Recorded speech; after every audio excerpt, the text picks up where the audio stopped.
வணக்கம். எங்கள் ஊர் கத்திரிக்காய். ஆமாம், இன்றைக்கி கத்திரிக்காயில் ஒரு ரசம் வாங்கி பண்ணுறேன் இன்றைக்கி. ஆமாம், பயத்தம்பருப்பு கடலப்பருப்பு லேசாக வேக வச்சுக்கணும்.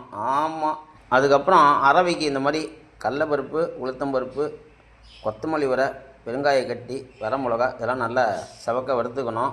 லேசாக புளி ஊற வச்சுட்டா போதும், கத்திரிக்காய் கருக்காமல் இருக்கிறதுக்கு.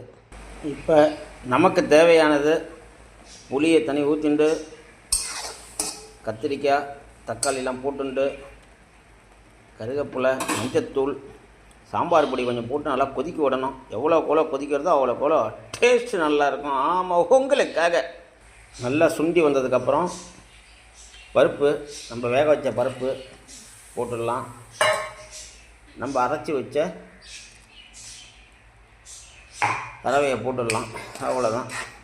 அப்படியே 2 கொதி வந்தோடனே கடல மாவு கரைச்சி ஊற்றினா ரெடி. ஆமாம், உங்களுக்காக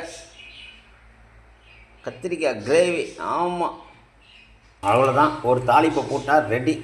உங்களுக்காக ரசம் வாங்கி, ஆமாம், கத்திரிக்காய் கிரேவின்னு கூட சொல்லலாம். உங்களுக்காக காசி ராமன் இன்றைக்கி ஆடி 18. ஆமாம், ஆடிக்கிட்டே சமைக்க வேண்டியதான் இன்றைக்கி உங்களுக்காக. ஆமாம், பாருங்கோ. ஏதாவது சந்தேகம் தான் ஃபோன் பண்ணுங்கோ, சொல்கிறேன். 24x7 உங்களுக்காக. நன்றி.